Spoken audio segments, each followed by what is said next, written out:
ಶೇಖರ, ಅವನ ಮಾತು ನಂಬಬೇಡಪ್ಪ, ಅವನ ಮಾತು ನಾನು ಕೂಡ ಮನುಷ್ಯತ್ವ ಇರುವನಪ್ಪ, ನಾನು ಕೂಡ ಮನುಷ್ಯತ್ವ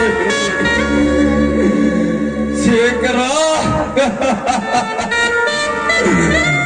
ಈ ಮಾತನ್ನು ನೀನು ಹೇಳಿದೆ ಅಂತ ಸಹಿಸಿಕೊಂಡು ಬೇರೆ ಯಾರಾದರೂ ಆಗಿದ್ದರೆ ಅವರನ್ನು ನೆಲಕ್ಕೆ ಕಡಿಮೆ ಉಗ್ರ ನರಸಿಂಹನಂತೆ ಕೊಲ್ಲುಬಿಟ್ಟಿದ್ದೆ. ಹೇ ತಂದೆ ಬ್ರಹ್ಮಲಿಂಗೇಶ, ನನ್ನನ್ನು ನಿರಪರಾಧಿ ಅಂತ ಸಾಬೀತುಪಡಿಸಪ್ಪ, ನನ್ನನ್ನು ನಿರಪರಾಧಿ ಅಂತ ಸಾಬೀತು.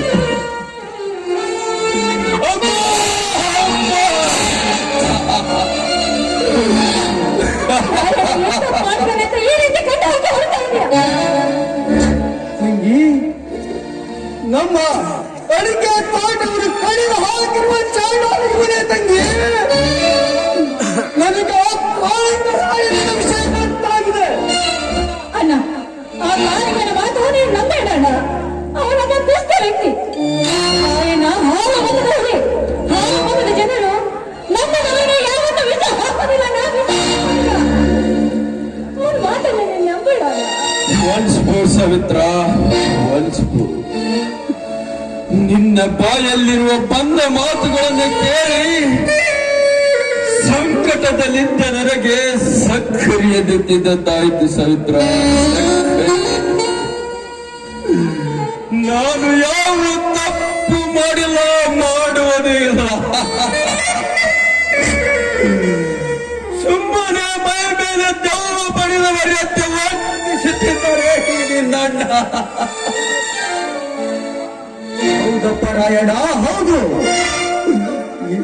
ಎಲ್ಲರೂ ನನ್ನವರು ಎಂದು ಅತಿಯಾಗಿ ನಂಬಿದ್ದಕ್ಕೆ ನೀವೆಲ್ಲರೂ ನನಗೆ ಮೋಸ ಮಾಡುತ್ತಿರುವಿರಿ.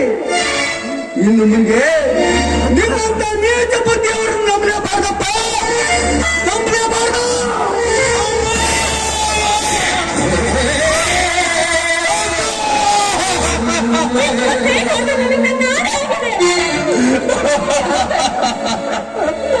ಇಷ್ಟು ಪರಿಪರಿಯಾಗಿ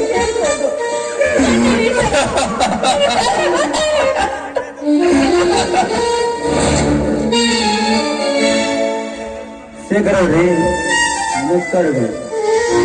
ನನ್ನನ್ನು ಈಗ ನೀವು ಕ್ಷಮಿಸಲೇಬೇಕಪ್ಪ, ಕ್ಷಮಿಸಲೇಬೇಕು. ನೀವು ತಿಳಿದಂತೆ ಈ ರಾಯಣ್ಣ ಅಪರಾಧಿ ಅಲ್ಲಪ್ಪ, ನಿಜವಾದ ಅಪರಾಧಿ ನಾನಪ್ಪ. ಬೇಕಾದ್ರೆ ನನಗೆ ಶಿಕ್ಷೆ ಕೊಡಿ, ನಾನು ಅನುಭವಿಸುತ್ತೇನೆ. ಈ ರಾಯಣ್ಣ ದೇವರಂತ ಮನುಷ್ಯ. ನಿಮ್ಮ ತೋಟವನ್ನು ನಿರ್ನಾಮ ಮಾಡಿದರೆ ನನಗೆ ದುಡ್ಡು ಕೊಡ್ತಾರಂತ ಮಾತು ಕೊಟ್ಟಿದ್ದ ಚಂಡಾಲ ಕಾಳಿಂಗರಾಯ. ಕೆಲಸ ಮುಗಿದ ಮೇಲೆ ನನಗೆ ಯಾವುದೇ ದುಡ್ಡು ಕೊಟ್ಟಿಲ್ಲಪ್ಪ, ಯಾವುದೇ ದುಡ್ಡು ಕೊಟ್ಟಿಲ್ಲ.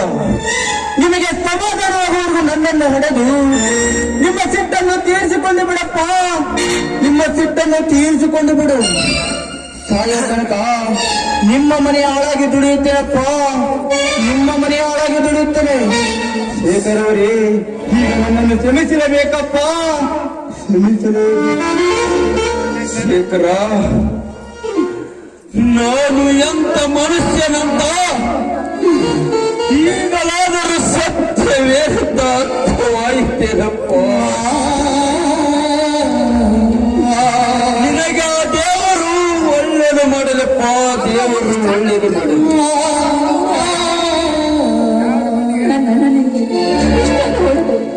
ಕಣ್ಣ ಕರ್ಸಿದ್ರು ಕೂಡ ಆ ದೇವರು ನನಗೆ ಒಳ್ಳೆ ಮಾಡಿ ಅಂತ ಹೇಳ್ತಿಲ್ಲ. ಹೃದಯ ವಿಶಾಲತೆಯನ್ನು ನಾನು ಮೆಚ್ಚಿದೆ. ರಾಯಣ್ಣ, ಇಲ್ಲಿ ನಡೆದ ನನಗೆ ಒಂದು ಕೆಟ್ಟ ನನ್ನನ್ನು ಕ್ಷಮಿಸಿಬಿಡಪ್ಪ, ನನ್ನನ್ನು ಕ್ಷಮಿಸಿಬಿಡು. ಕ್ಷಮಿಸಿದ್ದೇನೆ ಮಿತ್ರ, ಕ್ಷಮಿಸಿದ್ದೇನೆ. ಫ್ರೆಂಡ್ ಈಸ್ ಆಫರ್ ಗಂಡ ಹೆಂಡಿರ ಜಗಳ ಗಂಧ ತೀಡಿದಂತೆ. ನನಗೆ ಕಪ್ಪ ಬೇಸರ, ಈ ಬರ್ಮಣ್ಣ ಬಂದು ತಪ್ಪಿಸಿದನಲ್ಲ ಅಂತ ಸಂತೋಷ ಪಡುತ್ತಿದೆ. ಬರ್ಮಣ್ಣ, ನಿನ್ನ ಪ್ರಮಾಣಕತೆಯನ್ನು ನಾನು ಎಂದಿಗೂ ಅಲ್ಲಗಳೆಯುವುದಿಲ್ಲ. ಆ ಶ್ರೀ ಬ್ರಹ್ಮಲಿಂಗೇಶ್ವರನೇ ನಿನ್ನನ್ನು ಇಲ್ಲಿಗೆ ಕಳಿಸಿರುತ್ತಾನೆ. ಹೇಳಿಕೆ ಮಾತು ಕೇಳಿ ಆ ಬ್ರಹ್ಮ ಕೆಟ್ಟಿದ್ದಂತೆ ಹಾಗಾಯ್ತು ನಿನ್ ಪರಿಸ್ಥಿತಿ. ಅಂತೂ ರಾಯಣ್ಣನ ತಲೆ ಮೇಲಿನ ಭಾರ ಹೆಗಲಿನಲ್ಲಿ ಅಷ್ಟು ಸಾಕು. ಇವ ಪ್ರೀತಿ ಕೊಡುವಾಯಿತು.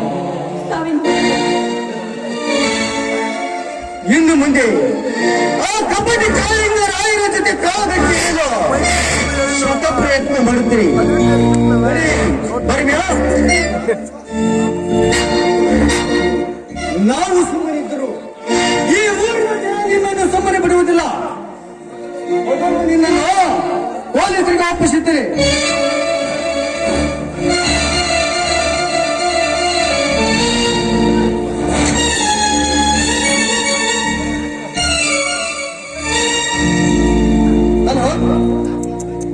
ಪೊಲೀಸ್ ಸ್ಟೇಷನ್ ತಾನೆ ಸರ್. ಇನ್ನೊಮ್ಮೆ ನಮ್ಮ ಅಡಿಕೆ ಗಿಡಗಳನ್ನು ಕತ್ತರಿಸಿ ಹಾಕಿದವರು ಸಿಕ್ಕಿದ್ದಾರೆ.